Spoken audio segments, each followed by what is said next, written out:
And this is the start line for the work that needs to be done. Our process, I believe, and I hope you believe, you understand it's been long, 90 days as per policy.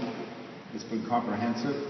I have felt, and I want to acknowledge the respect of the community, through difficult, challenging, and heart-wrenching times, we have managed to focus on what's important, which is kids and their future.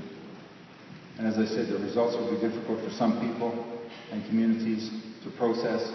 Our commitment is we will work with you, we will be with you, and your administrators in the schools, we met with a few minutes ago, and they are absolutely of firm resolve to be there to answer your questions and to welcome you to schools if there are changes in your children's school location.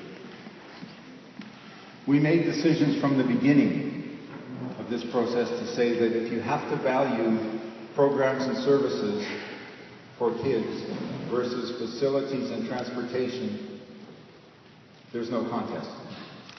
We cannot be in a circumstance where we sustain all of our facilities but don't look too closely inside because we have incrementally reduced and eliminated programs and services for kids, including with vulnerable children. Once we land on programs and services for kids versus facilities, it then becomes the best way to do that respectfully and sustainably over time. We have made a commitment, and you'll hear the recommendations from staff. That commitment is to build a framework in which to build. We've also heard, and I've heard many times in the 25-plus meetings and the thousands of submissions I've read, that people say we cannot keep doing what we've been doing, which is to live one year to the next with each school, not each school, but some schools every year being hanging on by their fingernails to see if they'll be open or not in the following year. We need to establish a framework that's going to be sustainable over time, and we believe that we are doing that. We are right-sizing for quality. We need to resource priority learning needs, and the superintendent will talk about some of those needs.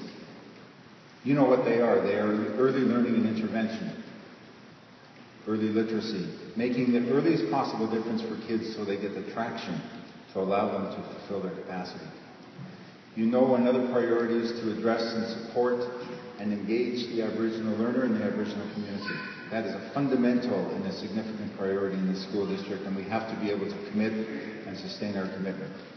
You know that trades and skills is the new thing, and I don't say that trivially as if next week there will be another new thing, but there are 1 million jobs that will be out there looking for skilled tradespeople and skilled workers. We need to make sure that our schools provide students with engaging experiences so they'll pursue and fill those jobs.